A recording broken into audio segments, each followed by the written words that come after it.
You're listening to Bigfoot Society, and I'm Jeremiah Byron. In this show, we go beyond the campfire stories to bring you firsthand encounters from people who say they've seen something impossible, from backwoods trails and remote mountain haulers to quiet farms and crowded highways. The stories come from everywhere, and each one leaves us with more questions than answers.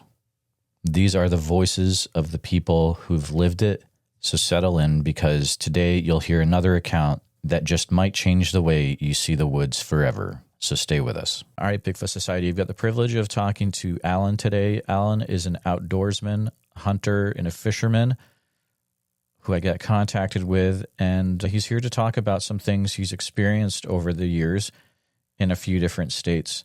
So welcome to the show, Alan. How are you doing today, sir? I'm great. Thank you very much. Absolutely. We were just talking a few minutes before this, and it sounds like in order to start this off, we'll be going back a few years to some experiences you had in Colorado. Feel free to take us back there, and you can take it away, sir. All right.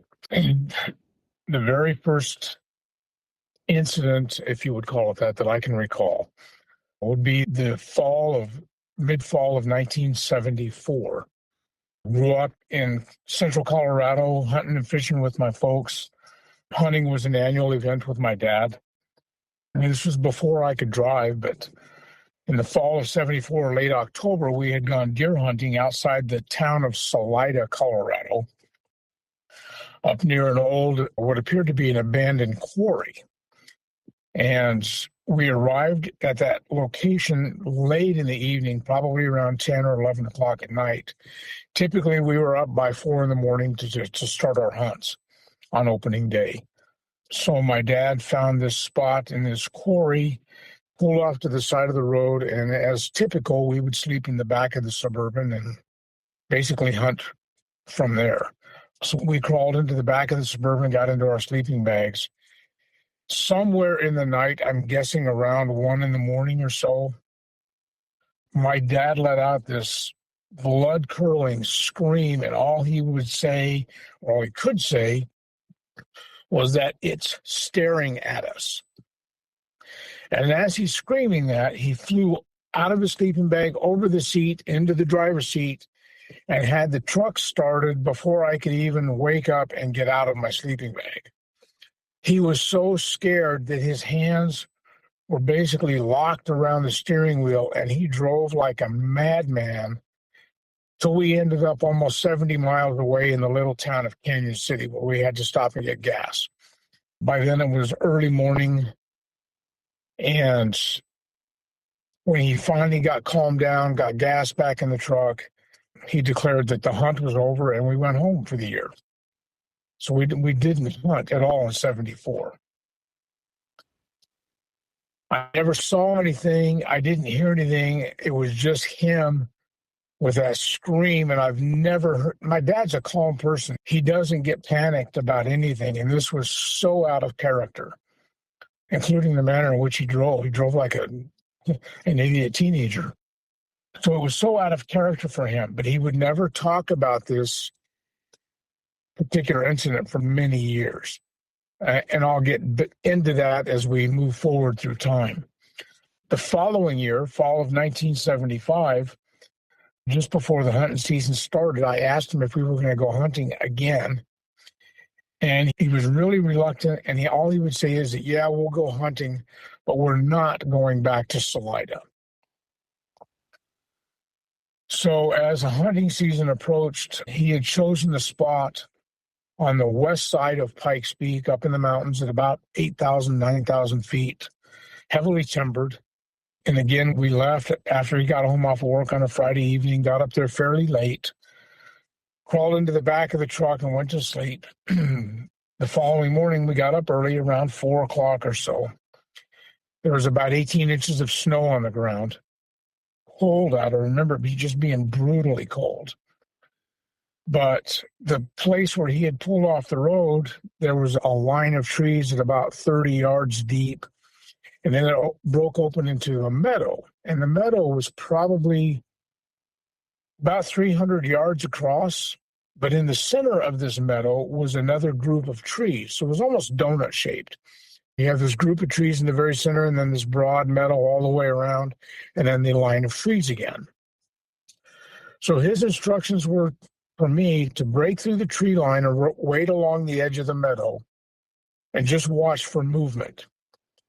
Still dark out. The sun has not even started to come up yet. He said he was going to work his way around the far edges of the tree line to the far side of the meadow and then work his way back. And he wanted me to just watch for any deer, elk, or movement or anything. We were deer hunting. So I found a stump to sit on and sat there in the dark waiting. And I could hear him trudging through the snow for several minutes as he made his way around the left side, going out towards the far end of the meadow.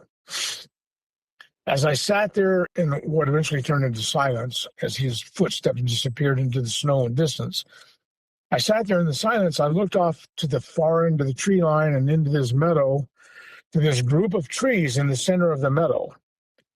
And I saw this dark movement. And so my eyes fixed on that, even though it's still fairly dark out. I could see movement, and the figure was dark. And I figured probably an elk, maybe a deer. But then my eyes adjusted some, and I rationed in my mind that it was too big to be a deer. I continued to watch, and I thought maybe a bear, because it was big.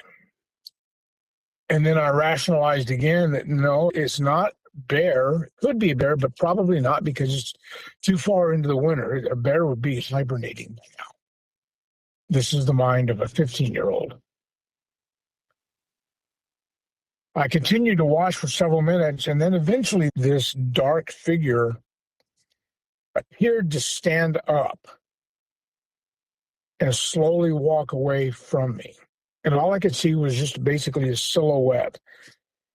But I'm thinking in my mind, a bear doesn't stand up and walk away. It's too big for an elk, way too big for a deer or a coyote. I don't know what this is. And to this day, I don't know what I saw. I just know what I saw, if that makes any sense. Fast forward many more years, my dad, again, would never talk about the incident outside of Salida, Colorado, from 1974. In 2009, I moved. I've lived in several places all my life, but in 2009, I moved to Washington State. And that's where I have been ever since. In 2012, at work, during a lunch period one day, I happened to be reading online a copy of Field and Stream magazine. And I believe it was 2012 time frame. In this Field and Stream was an article by a lady and her husband reportedly from Salida, Colorado, and an experience with what they reported as a Bigfoot in an area called Goat Gulch. So, curiously, I began to look on maps, and I found the area called Goat Gulch near Salida, but also near an abandoned quarry. So that really piqued my interest. I finished reading the article, and it was pretty intriguing, the experience that this couple had with what they reported as a Bigfoot. So I copied the article, and I emailed that article to my folks, and I just asked my mom if she would read the article to my dad and ask him if that is what he saw back in 1974. So the following weekend, when I did my typical weekend phone call to my folks, just as a check-in, I asked my mom if she had received the article. She said, yes. I said, did you read it to Dad? She said, yes. And I said, what did he say? And she put him on the phone, and he was really quiet for a minute. And I said, Dad, what did you think of the article? He said, well, it's pretty interesting. I said, is that what you saw that year we were hunting? And all he would say was yes. Wouldn't talk about it further, wouldn't talk about it again. But that was the only confirmation I've ever had from him. He says that what they describe in that article is what he saw staring at us through the window of the Suburban back in 1974.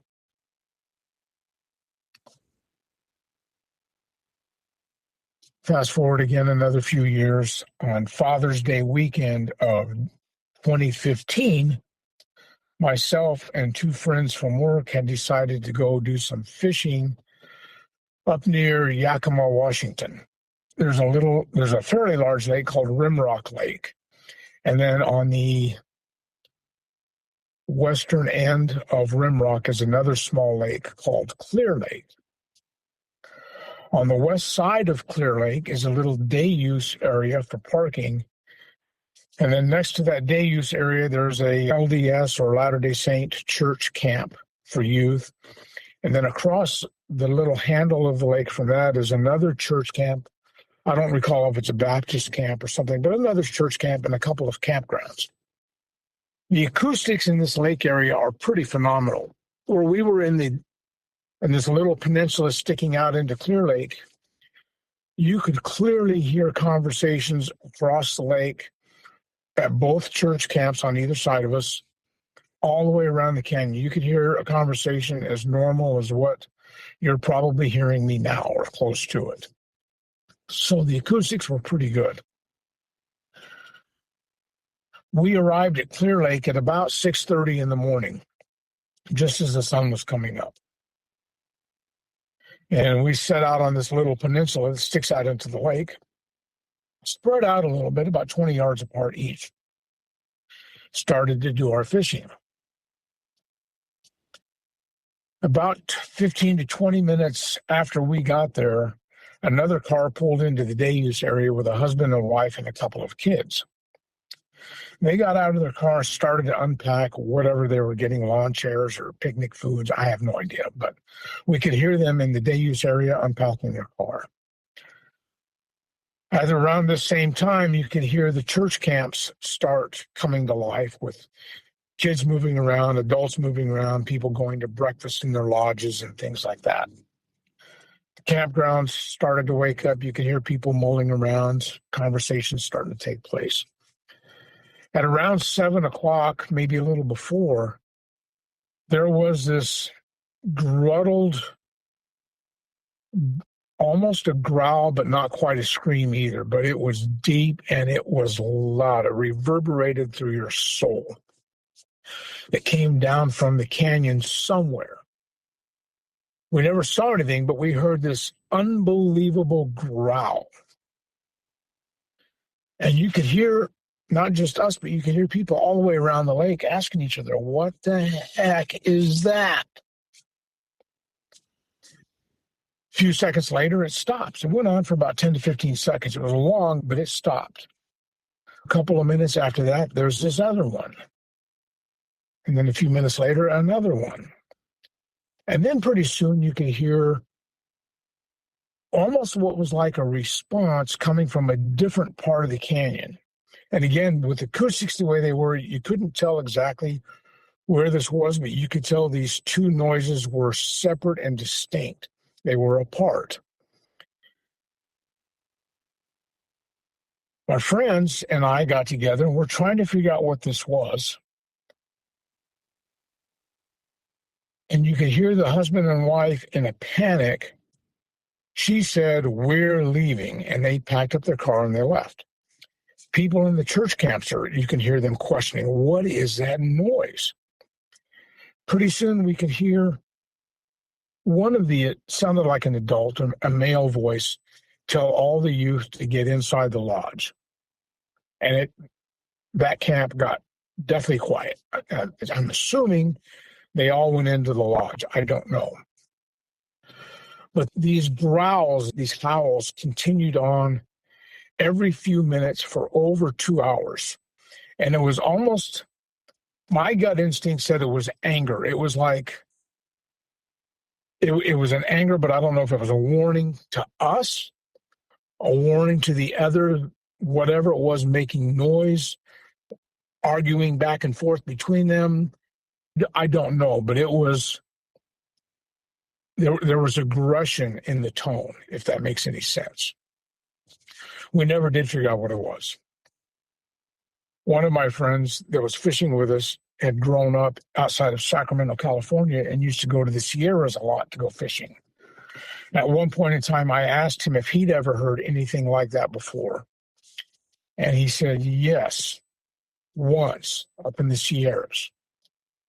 But again, he never saw anything. He just heard a very similar or same sound, but didn't know what it was. In the fall of 2022, I was off on one of my fishing expeditions and went to a very remote lake in between Mount Adams and Mount St. Helens, Washington. This is a higher mountain lake, and it's pretty rough road to get in there. There's only one camping spot when you get up there. So if there's somebody there, you're not going to camp because there's only one spot. There's barely enough room to turn my truck around when you get up to the upper end of the road right next to the lake. So I got up to the lake early morning, sun was coming up. I unpacked my camp chair, all my fishing gear, get my line in the water, and then I noticed that the forest is unbelievably quiet. There's nothing going on. No squirrels, no birds, but I didn't pay much attention to it. The sun came up, my line's in the water, I'm sitting in my camp chair, it's quiet, there's nobody around. The nearest vehicle was probably 4 to 6 miles away. The nearest campground's about 6 miles away. So I'm pretty assured that there is nobody around where I'm at. And as I'm sitting there in my camp chair, just watching my fish line, this whoosh comes out of the trees to the right side of me, and a rock lands at my feet, maybe 5 feet away. And it's a fairly large rock, a little bigger than a softball. I have no idea where it came from, other than it was from the right side of where I was sitting. And then a few minutes later, I get another rock from the left side of where I'm sitting. Same thing, about softball size, fairly heavy rock, and right towards my feet. Didn't hear anything, didn't see anything, didn't smell anything, but this rock throwing continued for about a half hour when I finally got the hint. That was probably a warning for me to leave. So I did. I have wanted to go back to that lake, for one, to satisfy my own curiosity, but two, just out of satisfying a sense of dread or fear. That lake scared me with those rocks, and I don't know why. But I could never get anybody to go with me. I didn't want to go alone. This last fall, I finally mustered up the courage to go back to that lake. I ended up going alone. Again, got there just before sunrise. Again, there's nobody up there. I had taken a bag of apples with me, hoping to avoid rock throwing, if anything. I got out of the truck. This time I actually had my truck. I got it turned around and backed in towards the lake. So if anything did happen, I could just jump in the truck and pull straight forward and leave.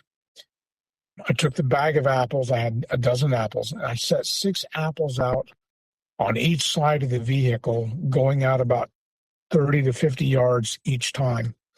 So after about 100 yards on both sides of the truck, I had these apples strategically placed up in the trees, about 6 foot off the ground, and just hoping it was some sort of peace offering. I went back and unpacked my fishing gear, got a line in the water, and again, I noticed there's no breeze, there's no noise. The forest is absolutely silent. There's not even a fish jumping, nothing. I sat there for about an hour with a line in the water and no fish, no noise, no birds, no rocks. So at about 7:30 or so, I decided that I'm not going to catch any fish here. I'll go to a different lake. So I went to pack up all my gear, got it loaded in the truck, and curiosity, I walked down the lines and places where I had placed my apples. The first apple on either side of the truck, closest to the truck, were still there. All the other apples had disappeared. But again, I never heard anything. I never saw anything. I just know that the apples were fairly well off the ground. and nowhere to be found. They hadn't fallen off the trees. They weren't laying on the ground. They were just gone, except for the 2 apples closest to the truck.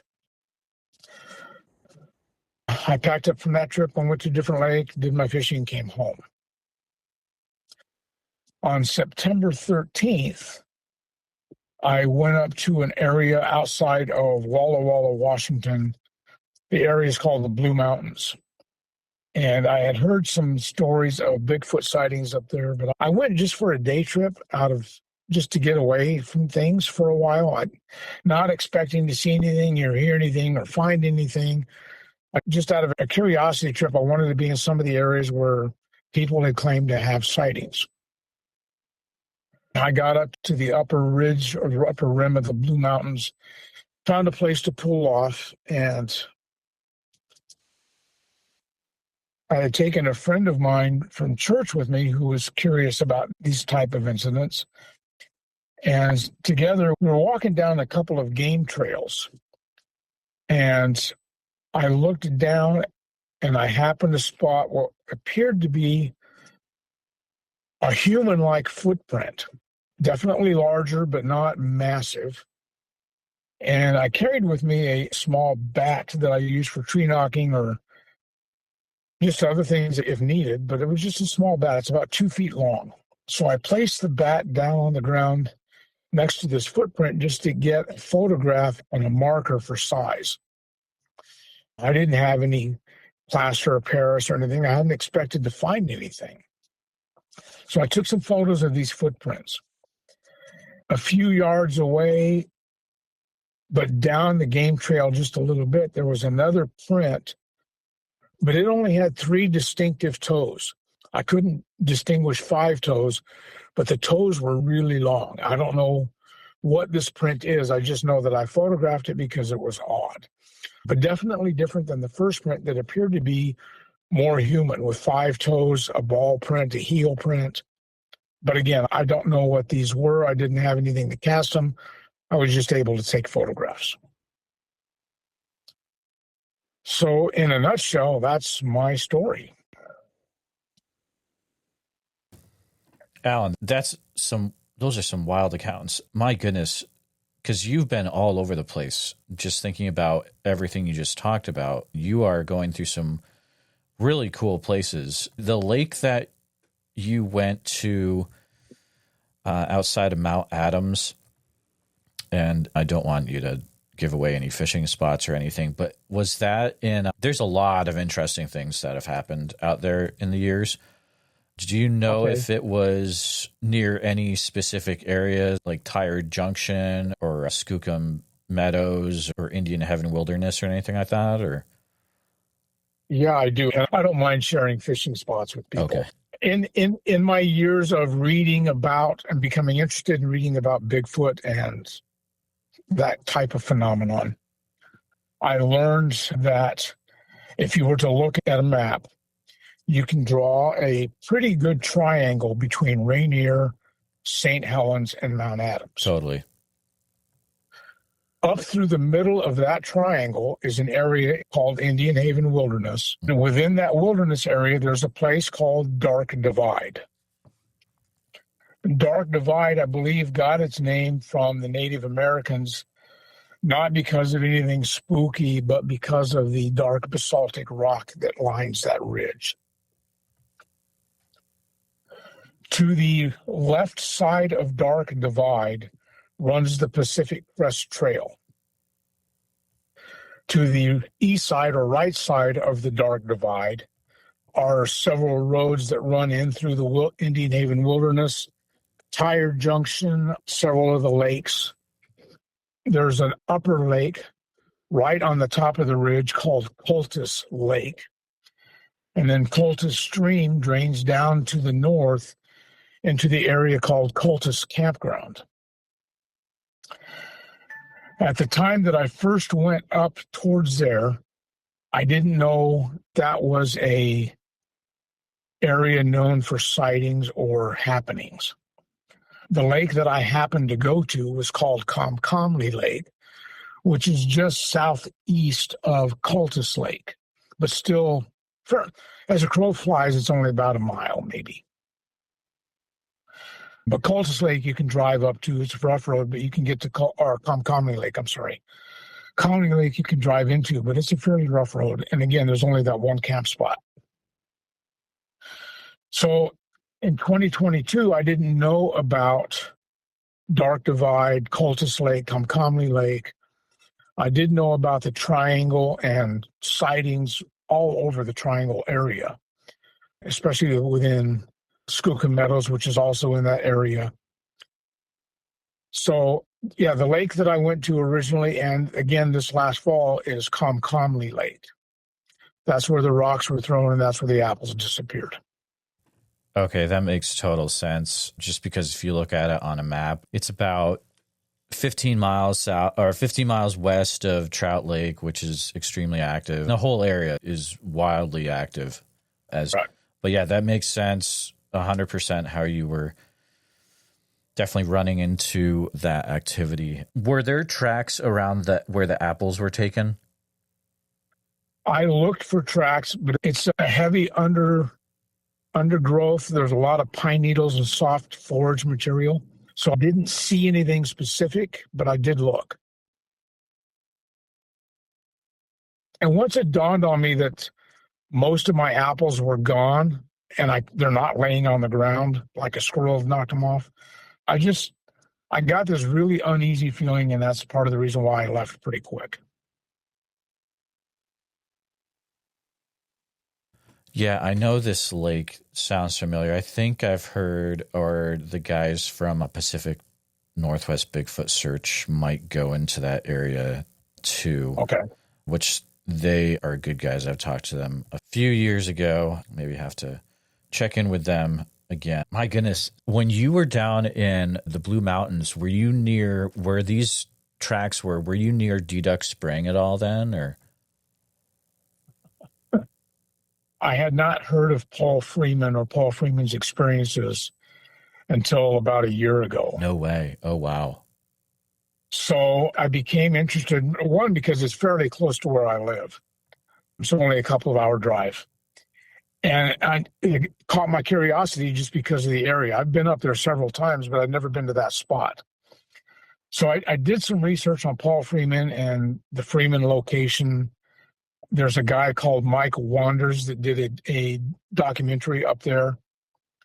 And I studied his visual as he goes through his documentary. I studied the road that he was on, the camping spot he was in, and I found those exact spots. So the road that my friend and I pulled off into was the exact spot that Mike Wanders used in his documentary. Found the same stump, the exact parking spot. There's a video out there, I think it's Paul Freeman's family, shortly after he died, where they gathered at Deduct Springs, found the same sign that they were sitting underneath, and then, of course, the Deduct trailhead. The prints were found at the upper end, or let me think of the direction. I think it'd be southeast end of Deduct Trail. So it goes uphill to the top of the ridge from the Deduct Spring pool or pond area. But it was at the upper end of that trail is where we found the prints. But yes, that was Deduct. That is so cool. There are a few people that have taken trips down there to that area this year. The Olympic Project guys went over there, Todd Hale and Chris Spencer, and then I believe Cliff and Nico went over there. That was a thing for their museum members on Patreon, but that's a pretty cool video. People want to definitely support that organization. But yeah, it's wild to hear that area is still active, but very cool that you got those pictures. And I'll have to definitely, are you okay if I put those in the YouTube version of this so people can see those? Absolutely. Okay, very cool. I have a couple of other photos. There was also near the footprints, we found a tree that was splintered off at about 14, 15 feet in the air. But the odd thing was, not was it just splintered off extremely high, but the splintered off end was sitting on top of the splintered off stump. And I don't know how you get a splintered tree, even with winter kill, to land on top of itself perfectly. Yeah, that's pretty weird. So not Yeah. necessarily a tree structure, but just something very out of place. So I have photos of that I can send too if you're interested. Okay, yeah, I'd love to see those. Were you also seeing things over there where it looks like something had gripped and twisted, broken the branches? And it's a very weird thing. If you've seen it, you know what I'm talking about. I don't know if they have that going on down there. They might, and they probably do. I don't know. This friend of mine that was with me, he's the one that actually told me about Paul Freeman about a year ago. Okay. So we went up there out of curiosity, but not expecting to find, see, or hear anything. It was just one of those guy things. We're just yucking it up and wanted to go check out the Paul Freeman area.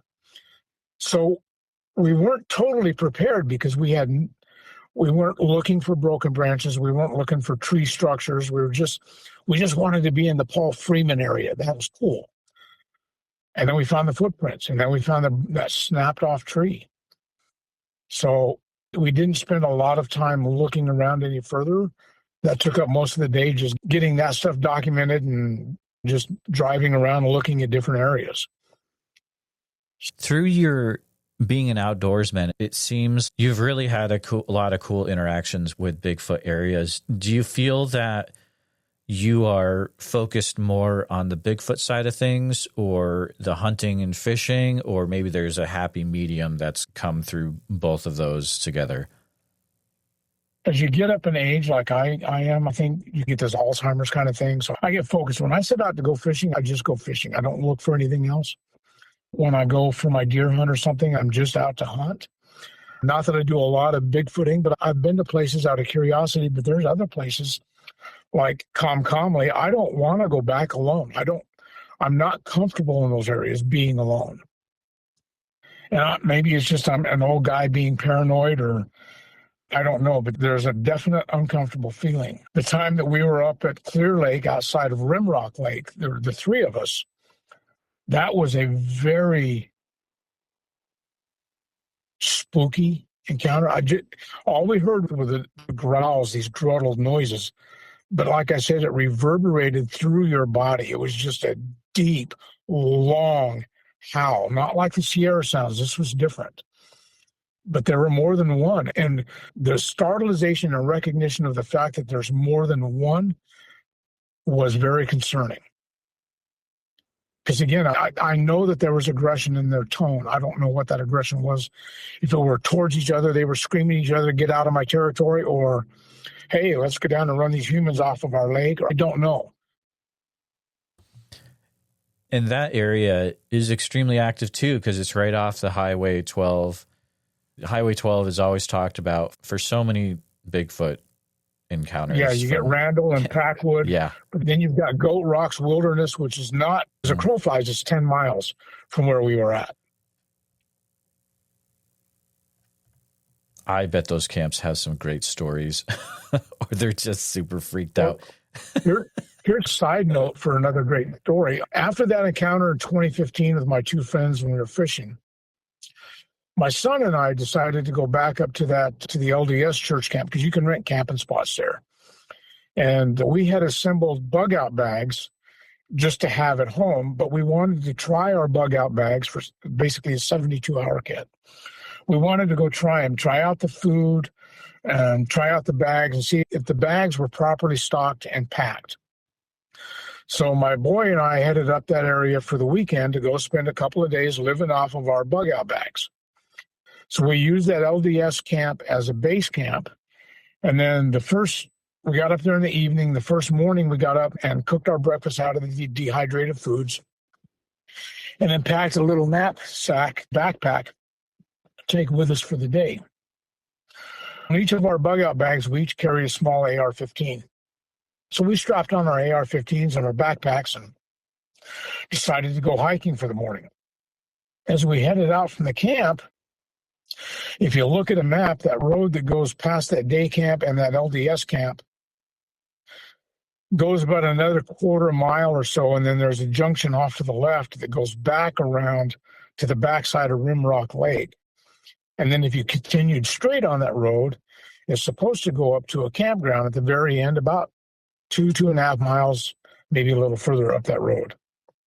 In 2015, as we got to that junction, we were on foot, but at that junction, there were concrete barriers blocking off the road that goes up to that campground. You could only go left and go back around Rimrock Lake. And I thought, that's odd. And about that time, a Forest Service vehicle pulled up. And I thought, okay, here's going to be a fight. The fish cops are showing up, and they're going to give us a hard time about carrying ARs. So that was the fight that I was expecting. But the ranger rolled down his window and just basic morning chit-chat. Hi, how you guys doing? What are you up to?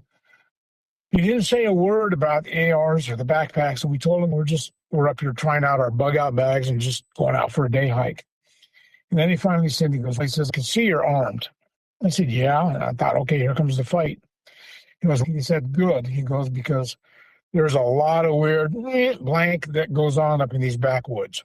He said, so make sure you have them at the ready all the time. And then he pulled away and left. Are you serious, dude? Yes, dead serious. Oh, my goodness. That's nuts. So Oof. my boy and I kind of looked at each other and we said, we can go around the left side of the lake, but we know what's over there. There's another church camp. There's campgrounds.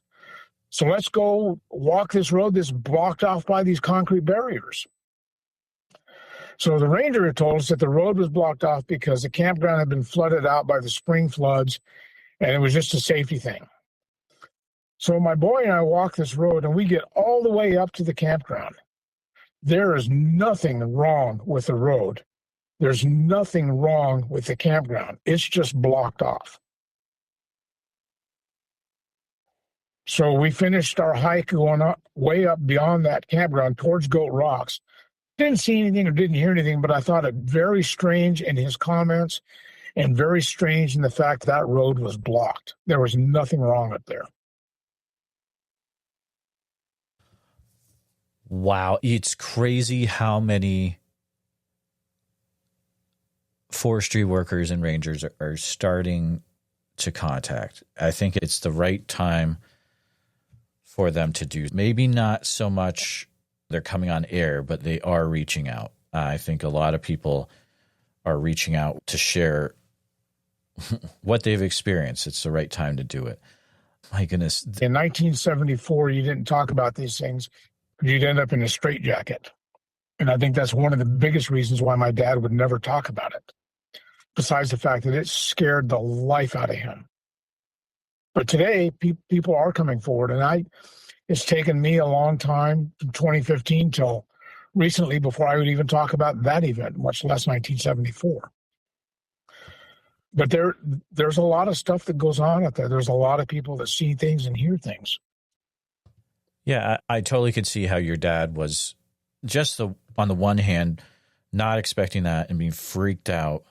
That's by itself. But then it just wasn't really talked about a lot back then. I guess you had some documentaries, but that was 7 years after the Patterson-Gimlin film. And it's the same time period that Ron Moorhead is recording the Sierra Sounds. It was just absolutely wild to think about. Correct. Looking back, I don't know what my dad saw, other than he confirmed that with a Bigfoot story about the same area, he just said, yes, that was what he saw. And so I take his word for it. I believe he's a man of honor, or was. He's passed away now, but I believe him to be a man of honor. And if he said that's what he saw, then that's what he saw. I didn't see it. The following year, I know what I saw. I just don't know what I saw stand up and walk away from me. I know that my apples disappeared, but I don't know what took them. I know that 3 of us were up there fishing along with a lot of other people around that lake, and we all heard the same noises. I just don't know what I heard. I know I've seen footprints. I just don't know who or what they go to. The sounds that you heard around Clear Lake, have you ever heard anything that comes close to that in any media that's on the internet or any of these documentaries? Is there anything that comes close to it? There are a few that come close, but I didn't write down which ones they were, and I regret that now because I would love to hear them again, but I'd have to go back through a lot of sounds probably to find it. exactly? Ohio, I know the Ohio one. I think it was Ohio one. Oh yeah, There's some Ohio sounds there howl. Yep. that were similar but not exact. There was another one that was really close, but I don't know where it came from or who recorded it. When you have been out fishing or hunting over the years, have you ever had any other weird things happen that may not necessarily be contributed to Bigfoot, or it could be something else? I used to live in South America for a couple of years. There was an incident down there with some strange lights, but I wouldn't call that Bigfoot. We were in a small city. But other than that, I've been over to Mount Adams a couple of times and seen some lights. But yeah, that's a whole other story. Oh, yeah, absolutely. Mount Adams, I believe, is pretty well known for people seeing whatever is going on over there, UFOs or UAPs or lights in the sky. Who really knows? In the immortal words of that forest ranger, there's a lot of weird blank that goes on up here. Yeah, absolutely. For sure. Spending so many years out there and being in these areas, have you ever heard any stories from other people about Bigfoot interactions that have stuck out to you? The friend of mine that went up to Blue Mountains a few weeks ago has had a few in his family, not him directly, but he related some of those family incidents to me, and those were pretty intriguing. The friend of mine that was fishing with me in 2015, when he talked about the sounds that he had heard in the Sierras growing up outside of Sacramento, was pretty intriguing. But other than that, I'm not really involved in any Bigfooting communities or expos. I would like to be. I just haven't ever done that. But I would love to. I would love to be involved with people that talk about that stuff. Absolutely. There are definitely some great gatherings that happen out where you're at, out there in Oregon and Washington. There's the one that just happened in Randall, Washington. That was great. There's the one down Oak Ridge, Oregon I go to. That's a great one too. I think there's one in Longview, Washington. That one's good too, from what I hear. Based on what you've experienced and what you have seen and the evidence so far, do you have a certain leaning towards what Bigfoot is, definition-wise, if we're looking at maybe undiscovered ape or some ancestor of humans or maybe something else? My very personal, deep belief at this point is not ape, more human, certainly intelligent, and problem solving. And again, you that as primates, but not to the point of building nests or tree structures, turning trees upside down, like on Victoria or Prince of Wales Island up in British Columbia. Yep. So there's reasoning, there's problem solving, I believe that there's communication. I don't know to what level, but I think it's beyond primate, what we would consider primate. I believe that they are, I guess you would have to classify as undiscovered because we haven't seen a body. But at the same time, there's enough physical evidence, I believe, that in my mind, yeah, they are real. I just don't know what they are, but they are real. After my first visit to Comcom Lake in 2022, the summer of 2023, I was back over in that area fishing some other lakes, and I stopped in at the ranger station in Trout Lake. And the Forest Service worker at the desk at that time was a member of the Yakima Nation. And I just happened to get into a conversation with her what had happened before, and she got this really shocked look on her face. And she said, "You don't go up there alone anymore." And then she told me that Comcom and especially Cultus Lake is forbidden for the Yakima to go up there. And it has been for centuries. And I asked her why, and she said that's because that is their home. And that's all she would say. That lines up with what other things I've heard about people that have had dealings or interactions with the Yakima tribe. I've heard similar things. I don't think those have really been put on my show. You might be able to hear those on other shows.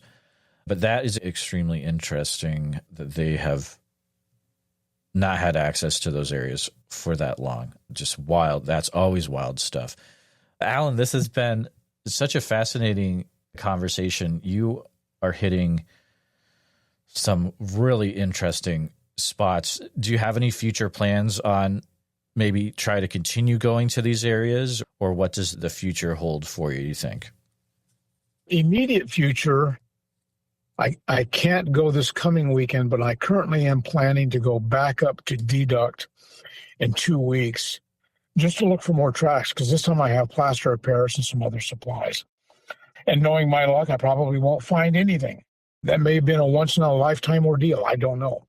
But I am going to go back to Deduct before the snow buries it. Other than that, it's probably a wait till spring time frame, because Mount Adams will be snowed in, Helens will be snowed in, the Blue Mountains will be snowed in. So Well, definitely keep us in mind if you do experience anything else in the future that you find interesting. We'd love to hear about it. You're welcome to reach out. But thank you so much for coming on the show, Alan. It's been a pleasure talking to you today. thank you very much. I've enjoyed it. Appreciate your time. Hey, Poetic, what's up? Not much. Just talking about some more stories in the woods, experiences in the woods. I haven't had any actual sightings lately, but I definitely heard like just out hiking not far from where my original sighting was. And I did hear like the tree knocking noises, and I don't know if it's just like acorns falling from trees right now this time of year too. Sometimes if a tree like calls to me, I'll go over to it and touch it and ask like the tree if is Bigfoot in the woods right now, or can you tell me where he is? And I'll all of a sudden I'll be standing there and I'll start smelling a really weird smell out of nowhere, like kind of that foul smelling thing that people talk about it with, that's associated with the sightings. And then I'll ask the people that I'm with, like maybe my kids or my partner, and be like, do you guys also smell that really weird smell?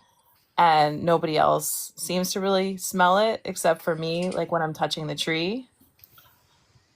So I don't know, just, and then there's like another time, like there's more incidences I've had where I'm out hiking and I'll hike the same trail like every day for a few years. And this is like when I was living up in Clinton, New Jersey. I used to hike, I think it was called the Kapooling Trail behind the lumber yard in downtown Clinton Yard. There's an old trail like along the river.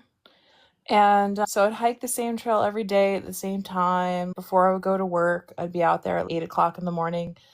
And so one day I go out, and I sometimes I just leave my phone at home because it's pretty safe and I know the area and it's not far from the town. So I felt pretty safe there. So I just start like leaving my phone at home because I want to really connect with nature and not be like distracted by my phone going off, because I like that. I like that idea of really immersing in with nature. And so I'm out hiking, and I could try to brighten up the light. So I'm out hiking the same trail, and then one day I look over in the creek next to the trail, and somebody has stacked these stones perfectly in the shape of Stonehenge, like exact shape. And I've actually been somebody who studies Stonehenge. So I was aware of there's certain inner rings and outer rings, and there's like somebody did like a perfect replica of Stonehenge. And so I quickly went back home to go get my phone and get a picture of it, because it was the most incredible thing that I had ever, it was a beautiful, when somebody found these perfect size stones, like exactly, it was like a little mini replica. And I go running back home to go get my phone and go tell my husband at the time. And by the time I came back, the water had risen because the creek was like low. It was like a low tide, so you could see all the stones. And then the water came back up and washed it all before I could get a photo. But it was actually the most incredible thing that I had ever seen. It was really beautiful. So I've had a lot of experiences where I've seen things like that in nature when I'm just out hiking and there's just strange, like kind of stones stacked up, or like somebody who's made like basically nature into some kind of form of art. And I've just had that kind of happen. And then every time I go back to go get like my camera or whatever, or go tell someone, it's like there's nobody else there to witness it. So I feel like it's just a really beautiful gift from, nature, like the nature spirits, or I don't know. I don't really know, but it's just really, it's like a really cool experience. That's awesome. Do you ever have stuff show up around your house? Yeah, I do sometimes. Like my daughter's saying, oh, it's from the fairies or the angels, things like that. Yeah. Are you still going up to the Berkshires, or is that a one-time deal? I've had a lot of experiences up there. One of my friends, my good friends, is a drummer, like a tribal drummer, and he lives up there on October Mountain. His house backs up, he has like several acres on the side of the mountain there. I've stayed with him a few times, like since I had attended that yoga school.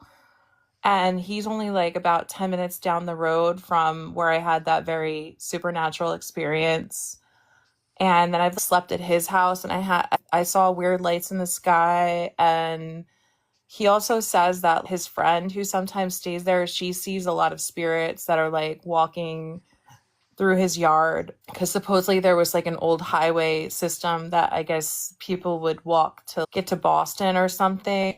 So she sees like the people still walking and stuff like that. So he claims that, yeah, that's just like a normal occurrence there.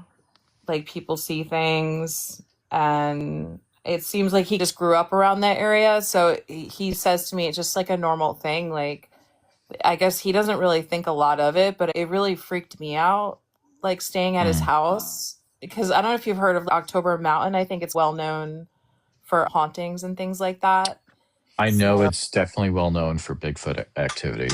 So yeah, I could go up anytime and visit him. I stayed there a few times and then I was just, okay, that's interesting. And like his house has all these big giant windows and no blinds or no curtains because he has no neighbors.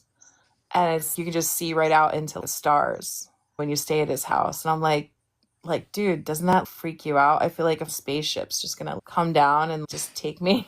It just feels like you're gonna just get beamed up right into the sky. Right. When you stay there. But he's a really eccentric, like, drummer guy. So I guess he's whatever. He's totally into it. Yeah. Thank you for coming up and for sharing some more stories. I appreciate it. Yeah, I got a lot of crazy stories. But like I said, the only sighting I actually had was when I was, like I said, 8, 9 years old, and right. Tried to convince myself that it wasn't really real. So I don't know. But yeah, I definitely have had a lot of weird things happen, like out in nature and all that. But thank you. That's awesome. Thanks for having me. Yeah, absolutely. Could I put this on the podcast as well? Yeah, you could add more of that to the podcast for sure. Yeah, I like now that I've been like telling these stories, it's like more memories keep coming up, and I'm like, oh, there was that time that I saw this, and now that it's interesting how when you start remembering things, you start more things keep coming up, and I'm like, oh, there was that other time I was outside, and then this happened. So anyway, good stuff. Always good to talk to you. Thanks for coming up and hanging out. All right. Yeah. Good to talk to you. Thank you for having me. All right. Have a good one. How are you? Great. Are you coming up to share a Bigfoot story tonight? Yeah, I had an encounter with what I believe was Bigfoot in the 1970s. Oh, wow. So this happened in Portage County, a little village called Manaway, Ohio. And I was about 7 or 8 years old. And there was a lot of sightings at that time of Bigfoot in that area. And one day I was playing out in the yard and the parents were sitting around. I think we were having a barbecue or something like that. But anyway, the parents were talking about it. It was in the news. It was in it was on the radio. People were really talking about seeing Bigfoot a lot in Ohio. Okay, I didn't think nothing about it. I was little. I was playing around and everything. A few weeks later, after that happened, I was laying in my bed, getting ready to go to sleep, and I heard this big bang on the side of the house, and it hit the house so hard that it shook my room. And it was very loud, and it scared me. I had no idea what it was. And my bedroom was higher up off the ground, so my window was the highest point of the house. So the next morning, I still remembered what happened, that loud bang on the side of the house and how everything just shook. So I went out there around the house to look and see what it was. And there was a huge Bigfoot print on the side of the house. And it looked like what Bigfoot would have kicked the side of the house. Oh my goodness, that is intense. That whole area was, you're right, did have a lot of encounters going on in that time period. Because I think was that around Minerva too? Yeah. Like the Minerva monster stuff? Yeah. So the footprint you saw on the side of your house, could you see toes at all? Yes, it had toes. No, you could plainly tell it was no shoe. It was a bare foot. It was like a mud print on this, and it was high up, very high up, and it was very large, very large. And I don't remember, from what I do remember, it wasn't like our feet, like all 5 toes. I can't remember exactly what it looked like, but it didn't look uniform. Do you know what I'm saying? It just looked different than a human foot. Goodness, were your neighbors having things happen as well? No, I just heard my parents talking about it, and I never thought nothing about it. I just a little kid thought it was interesting, and they were talking about how, like, I think the sheriff in that town a couple people had witnessed things, and I just never really thought about it anymore. And 2 weeks later, I hear the loudest bang on the side of my house in my room, on the outside of my room. And it shook the things on the walls. The walls shook. And it was up high, like it was too big for a human to have done it. But I know what I seen. I know what happened that night. Absolutely. Whether it was Bigfoot or not, I don't know. It was That's something what happened. weird, for sure. Huh? I appreciate you coming up and sharing what you experienced back then. Is this a conversation where I could put it on my Bigfoot podcast? Yeah, sure. Awesome. Hey, thank you so much for coming up and hanging out. I appreciate it. Okay. Have a good night. Thank you for having me. You too. Good stuff. Good stuff. Hey, Nicole, what's up? Hi. PNW sent me. He just told me to hop on because we've been swapping Bigfoot stories the last week or so. Yes. And sent me the podcast about the one out in Fall Creek. And I yep. Story the other night about how I was camping out up near Oak Ridge, between Fall Creek and Oak Ridge, just out in the mountains one night. And I went to bed out in my tent, and I've been out in the wilderness like all my life, so I know the sounds of like animals, footprints and whatever. And I had heard deer in the area a couple hours before I had gone to sleep, and then after I was laying in my tent in the middle of the night, I woke up, I heard like footsteps a few feet around my tent, like it kept circling, but it wasn't like a bear or deer or anything. It was like 2 big, heavy footprints, and you can just tell the difference. And it just kept circling my tent and like stopping. And I was by myself, and I'm pretty like petite, so I was like scared to death. And at first I was like, is it people out there? But it was only like 2 feet, like I could tell. Yeah. And so I just like was frozen. I didn't move. Like I was carrying, but again, I'm like a little tiny woman, so it's still not very comforting. So I just laid there for like hours, and it went on for a while. Like it would circle my tent, and then it would stop, and I could hear it like breathing, and then it would circle again, and it went on for a while, and then it went away. And I was like so scared to even go to my truck or whatever. I have not gone out by myself since then, like camping overnight, like never again, because it scared the absolute crap out of me. I don't blame you. That's bonkers. Okay, so I don't know if your friend has told you, I have interviewed almost 50 people just out of Oak Ridge. So is this closer to Fall Creek or closer to Oak Ridge? It was pretty in the middle. I have a lot of places I go out there. Like I'll hit a dirt road and then just go out into remote. But yeah, it was like I've been out there. I grew up out there. So I've had some creepy experiences, but that one was by far definitely was not an animal. You know the difference, and it was terrifying. I've never been so scared out in the woods ever. Oh my goodness, that's horrifying. So you weren't like down by Lookout Point or Ivan Oaks, like you're out in the woods. Yeah, I was out in the woods, just way out. Like I like to go out into like remote areas and explore and find new places or whatever. But yeah, it was terrifying, very terrifying. I haven't gone like out by myself since then, and I probably won't. Were you up by Saddle Blanket Mountain? Yeah, I was out that way. Yeah. You were? Okay. That's awesome. But yeah, he told me that you've been doing a lot of interviews for this area, and I started listening to the podcast earlier. I'm going to finish it later for Fall Creek, but wanted to hop on and tell you. Oh, thank you. I appreciate that. Yeah, Saddle Blanket has a really weird encounter that has a portal and a hairy arm coming out of the portal and almost getting a guy. It's wacky. It's a really wacky It's a area. really intense area out there. It really is. Like I said, it's definitely not my first creepy encounter I've had out there, but it was definitely my most terrifying, like the closest one I've had to me. So Would people talk about Bigfoot stuff growing up in that area?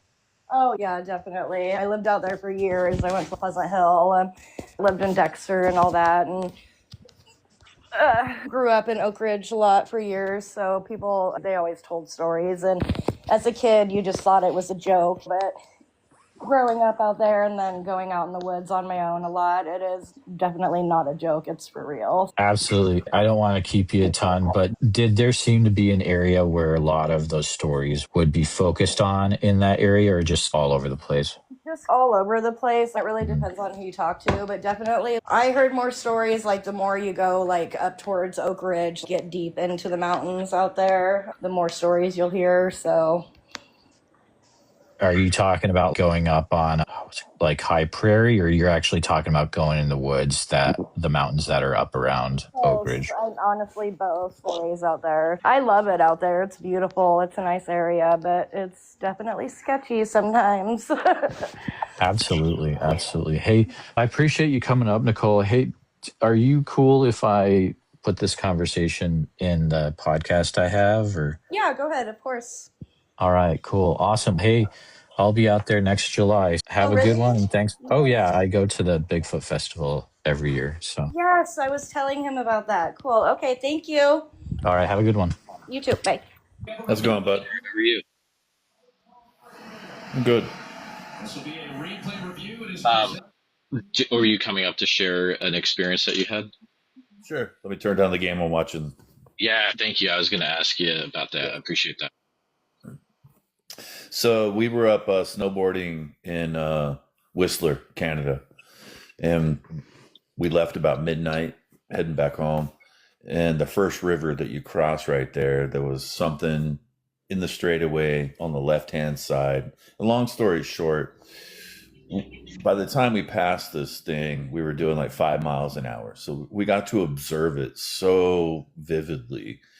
And I don't know. The thing behind you, um, the face structure is kind of the same, a flat nose. The eyes were a little bit more inset, but the mouth, it was more of a chimpanzee mouth. Like it was just almost ear to ear.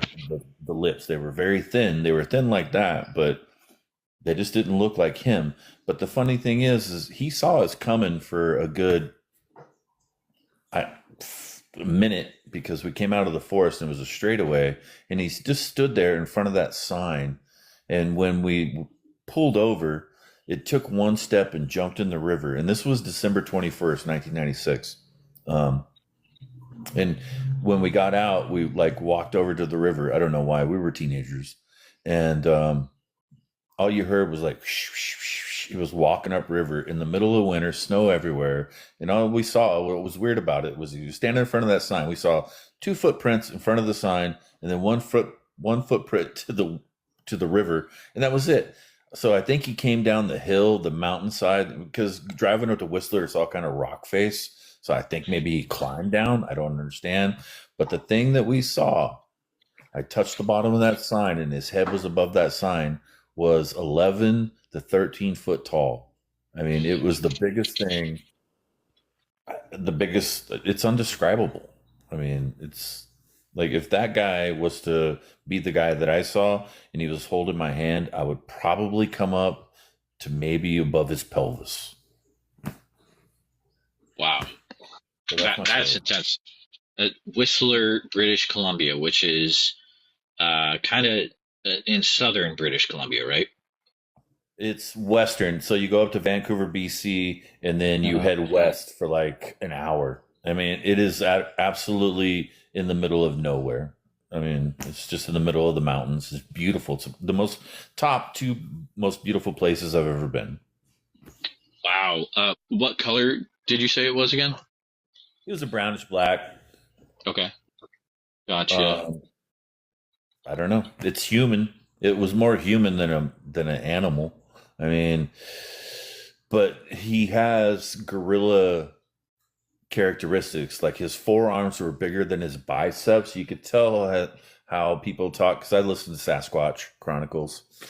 You could tell how it could easily run on all 4s. I don't understand the spider crawl thing, but if they do spider crawl, his forearms were bigger than his biceps, and his arms and his hands. I mean, his hands could they were so big, it's undescribable. Once again, it was undescribable. But I could see how maybe they could spider crawl. But his shoulder blades were over 4 or 5 feet wide, and once again, when we passed him, there was 3 of us in the car, and we realized what he was doing about 35 miles an hour, because in the back seat, my friend goes, "Is that a hairy hippie?" And Chris and he goes, "That's a Sasquatch." And I go, "That's a Bigfoot," all at the same time. So we start slowing down, and it's frozen. It's not looking at us. It's kind of looking away. So I guess so the headlights don't go in his eyes or whatever, but he didn't look at us, but he didn't move. And his fingers were webbed out. Like you're about to, I don't know, spirit fingers as a cheerleader or something. So they were like this? Yes. Except they were down by his side and out. Like he almost was posing like, "I'm a tree, I'm a tree, I'm a tree. You don't see me, you don't see me," you know? And I don't know. It's just weird why he stood there. That's the biggest question for me, is like, why did you stand there, dude? Like, why? I don't get it. Like, and then why we got out of the car, we just didn't know what it was. You know what I mean? Like, it was like, right.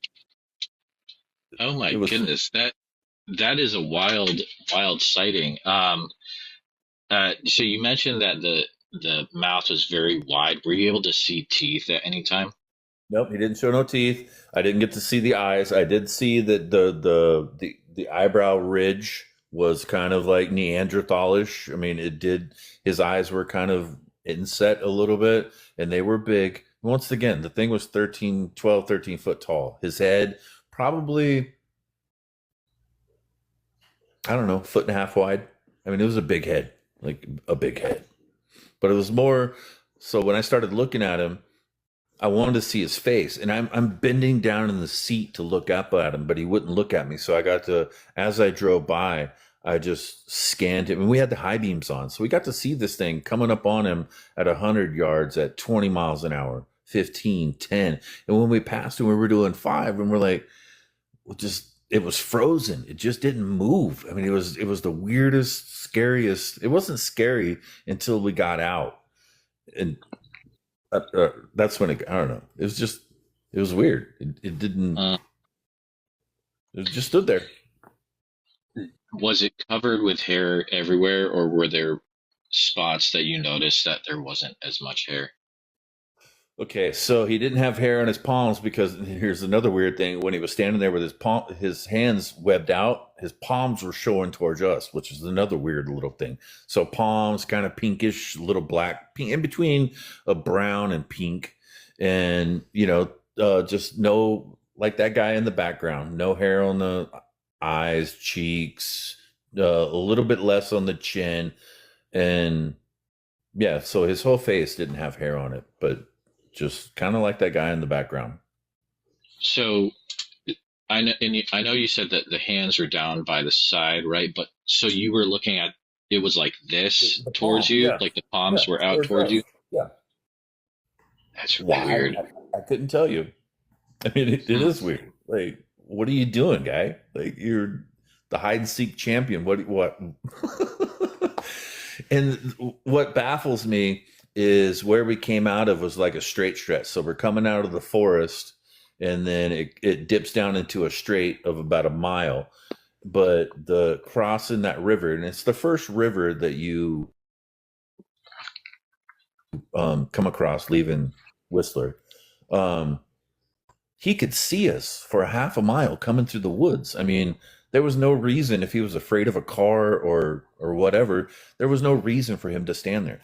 And we saw him from before we crossed the bridge. We saw the silhouette in that sign. And we're like, oh, is that a guy over there? And this is 96. So we're, the Grateful Dead. We were hippie kids. And we're like, well, we're going to pick him up.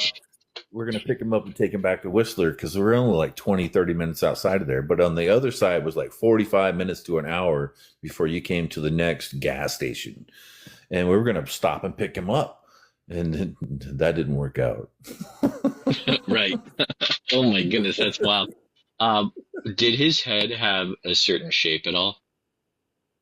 Okay, so I've listened to every single Sasquatch Chronicle, and they talk about this cone head where he had like, he was like that guy behind you. I mean, he had a head. It wasn't like a cone head, but it was just so big.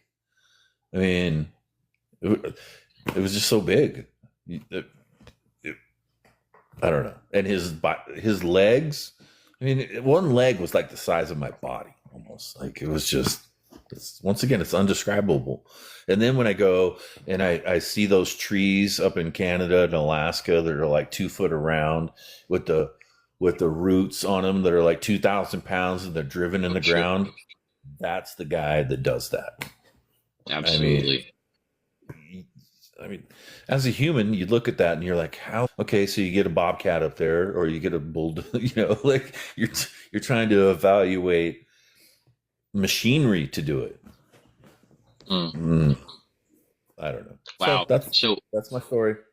That's an awesome account. Thank you for sharing it. How long was it before you told someone about what happened afterwards? Every day. I mean, every day. Cool. Yeah. That's awesome. And, I've been in probably 5 or 6 bar fights over it because people call you a liar. Oh, it doesn't. Wow. I'm like, bro, do you believe in God? Well, yeah. Have you seen him? So, sorry. Right. Did you have anything weird happen in your life because of it? Maybe that was connected to it, you think? Now, why do you ask that? Because some people. Okay. No, go ahead. I can tell you why I ask it if you want.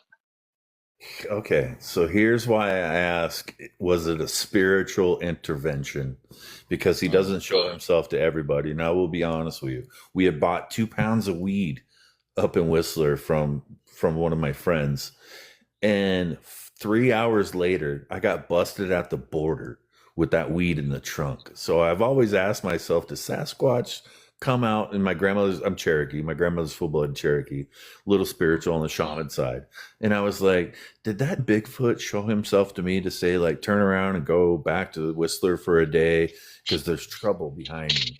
And I got in trouble like 3.5 hours later. So I've always asked myself, was there a connection between seeing him and my trouble? That's funny you asked that. So Yeah, it's something I bring up because, I've talked to so many people over the last 5 years about their experiences. And a lot of times people will say, yeah, after I had that sighting, then stuff started happening, either weird stuff around the house or, I started maybe hearing voices in my head or just, all sorts of weird things. So it's something I ask when I talk to people sometimes. But man, I appreciate you coming up and sharing your experience. I have a Bigfoot podcast. Is it all right if I use this conversation on it?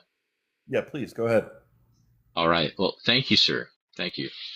All right, have a good night. Hey there. How's it going? Good. How you doing? Doing great. Are you coming up to share a Bigfoot experience you've had? I am. So, I've always kind of believed in Bigfoot, but this would have been right around COVID time. I was doing the flooring in my basement, and my brother was here with me doing it, and we were working till like 2 a.m. Came outside after we got done smoking cigarette. I live in a swamp, and we actually have Bigfoot lore around where I'm at. And we're talking, smoking, and I hear 3 loud, like it sounds like someone's building a fort in the woods, in the swamp. And I looked at my brother, I was like, what is out there building something right now? Like, that's really weird. And 30 seconds later, it happened again, and it was audibly farther away. And this went on, I could hear this for a good 2 hours. And then talking with my brother, he was there the day before, and he had the dog in the backyard. His dog's the nicest German Shepherd I've ever met in my life. Something in the woods had him at the fence, just vicious as hell. I Googled like what natural animal knocks on something 3 times like that, and only thing I could find was Bigfoot stuff. That's the story. But I 100% know. Like, I was a little sauced up because I was doing flooring, but my brother was sober, and I'm looking at him like, is this really happening? Do you hear this? And you could tell, and it was silent when it moved. Like, it was literally 15 feet in the woods the first time we heard it. But it moved silently, but it was audibly farther away every time it would knock on whatever, the trees, obviously. But yeah, I'm a believer, 100% now. Oh, absolutely. And thank you for sharing that. Can you share the general area that happened in? Like mid-Michigan. Oh, really? Okay. Is anything else weird happening around the property? Owls like to show up a lot. I'll talk with them. Barred owls. Okay. I thought it was Bigfoot again one night because I'm talking to an owl, just repeating the noises it's making to me. And then it started making like almost monkey noises, flew off into the woods, and then a load of other monkey noises. I was like, it's a bunch of Bigfoots. But barred owls do that. Exactly. Yeah. And that's tricky because a lot of people don't know that they can make things that or calls that sound like monkeys. So it's good that you know that. What you got to look out for is if they sound like they're extremely large, or sometimes at the end of a call, they will almost like freak out or kind of forget how to make their owl call. It's very strange. So I don't know. Keep an ear out for that for sure. There was around the time it happened, a bunch of dams had broke and there was a lot of flooding. So I don't know if it pushed this thing out of its normal habitat. There's literally a gas station down the road that says Bigfoot Pizzas, because Really? apparently this Bigfoot likes to eat pizzas. I don't know. Like, there's man. lore here. That is intense. Wow, I kind of looked that up, but my goodness, thank you for coming up and for sharing that. Is this a account I can put on my Bigfoot podcast that I have? Yeah. All right. Well, thank you, man. I appreciate you coming up. You have a good one. You're welcome. Thanks for having me. Hey, Jose, how are you? Yes. This Bigfoot sighting happened in camp almost 30 years ago, or 20 years ago or so. I can't remember. But I was up in this camp called Midwood Speech Camp. And it's up in the northeast of Oregon. And when I was in the cabin, I was laying down and resting because it was like 12 o'clock, and that's usually right after lunch. Well, I looked over to my left out in the window, and there's one of those checkered kind of windows. And this giant humanoid creature was staring at me, and I got a pretty good glimpse. It was a light to dark brown hair and about 7 feet tall. And when I was looking at it, I got the idea of taking a picture, but then I forgot I used up all the camera. And I was thinking to myself, I'm such a ding dong for using up all the camera when I now see one.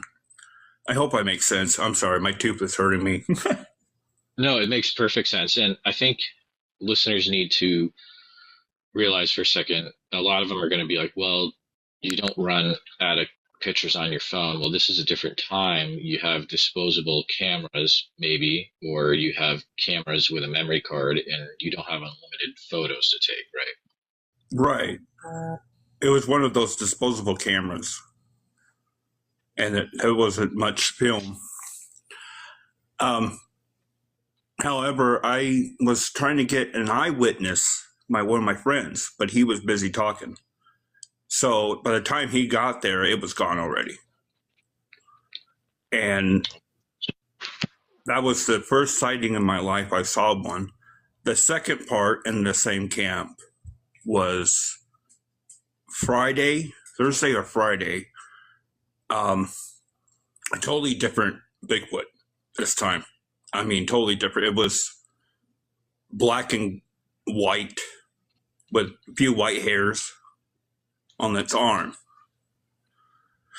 And I would love to share the pictures, but I think I accidentally deleted them. Not pictures, drawings. Sorry. Okay. But it was a black Bigfoot, and it was a lot taller. It reached the window than any regular human would. And as it was going to the checkered window, it busted right through the lower right and trying to grab the kid that was next to it. And the kids were screaming. I was screaming, and it ran off and got scared. And I didn't know what it looked like. All I knew that it had black skin and hair from the wrist up, and then from the wrist down was just bare. Okay. Wow, that's intense. Also, 20 years ago for that as well. Yeah, I think 24 years, Okay. if I'm remembering it right. Gotcha. And I'm looking up the camp real quick. It looks like this is over in Weston, Oregon. Yeah. Okay. Or Umatilla County, which is, there's a ton of reports for that county. And I mean, I've talked to people. Well, I mean, it's a little west of your like Deduct Springs and the Blue Mountains and all that stuff, but not extremely in the woods. It's kind of outside of the woods, right? Right. I did hear it scream early in the morning, but then I heard someone who was trying to fix a truck. So I, as a logical person, trying to do logically separate the two, so I won't get too confused and crazy. Absolutely. And I was like, okay, that's probably what I heard. The one that busted the window, I thought personally that it was one of the cabin leaders or one of the kids. But when I asked that, all I got was no. Have you done any research to see if there have been other sightings or reports at the same camp or in the same area? No, not lately. Gotcha. And the two sightings that you had, would you say what you saw that day looked more like something that was like an ape-like creature or something that was more human-like? I say it was more human-like than ape. Kind of like a hybrid of an ape. Okay. Mixed with human.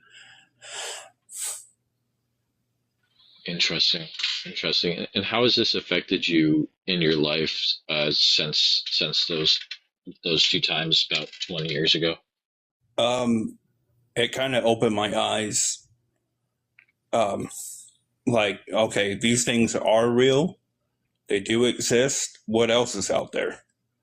And ever since then, I was like, I keep wanting to go back up the mountain so I can at least try to get a glimpse if I can. But yeah, it every once in a while it pops up in my mind. I'm not frightened of it. Have you actually gone out looking yourself out in the woods? Yes, back in 21 when I got my license. Where did you go out looking? The same camp. Okay. Yeah. I went out to ground zero, so to speak. Makes sense. Huh. Well, it's extremely interesting, Jose, and thank you for coming up. My email is bigfootsociety@gmail.com. If you ever have anything else happen, please feel free to reach out. And I have a Bigfoot podcast. Would I be able to use this conversation in it? Yeah. Awesome. Well, thank you so much for that. And again, I appreciate you coming up, sir. Okay. I wish I could tell you more, but that's all I got. No sweat. It's a new area for me, so I appreciate you reporting it. All right. Good stuff. Great stuff. Before we wrap this episode, I want to say something directly to a very specific group of listeners. If you're in the military, any branch or forces, and if you've seen something that no one can explain, or if you're a national park ranger or forestry worker who's been told to stay quiet, or if you're a pilot who's seen something strange down on the ground, or if you're with the FBI, a federal agency, or working intelligence, and you stumbled upon something you're not allowed to talk about, And if you're a firefighter, paramedic, or search and rescue responder who's heard screams or found tracks that didn't make sense, if you're in the logging industry, on a remote oil field, or a trucker with government contracts, and you've had something happen that you've never told a soul, and if you're a biologist, a wildlife specialist, or a field researcher under contract who has found evidence you're not allowed to report, if you're a pastor, a missionary, or someone on a spiritual retreat, and you saw something that shook your faith, or if you work in the shadows, CIA, NSA, or anything with clearance, and you've seen what the public hasn't, then I want to talk to you. Even if it's anonymous, you can reach me at bigfootsociety@gmail.com. The world needs to hear what you've been forced to carry alone, and you're not alone. You've got the story. We've got the mic. See you in the woods. Thank you for listening to this episode of the Bigfoot Society podcast. Every encounter we share reminds us that the world is bigger and stranger than we think, and that the truth is often hiding just beyond the tree line. If you enjoyed this episode, please be sure to subscribe to the channel on YouTube, hit the bell so you don't miss the next episode, and share this with a friend who's into mysteries, monsters, or the unexplained. And if you're listening to us on Spotify or Apple Podcast, please follow the show there and leave us a 5-star positive review, because all of that helps more people discover the show. And remember, if you or someone you know has had a Bigfoot sighting, please, I'd love to hear from you. So email me at bigfootsociety@gmail.com and let's start the conversation. If you haven't gotten a chance yet, check out our membership community over at www.bigfootsocietypodcast.com. And that's where you can hear tomorrow's episode today, early and ad-free, and members-only episodes every week. Also, it's a place to connect with other people that are into the Bigfoot subject as much as you are. Thanks again for following along with the Bigfoot Society. Until next time, keep your eyes open, trust your gut, and never stop asking what else might be out there. And see you in the woods.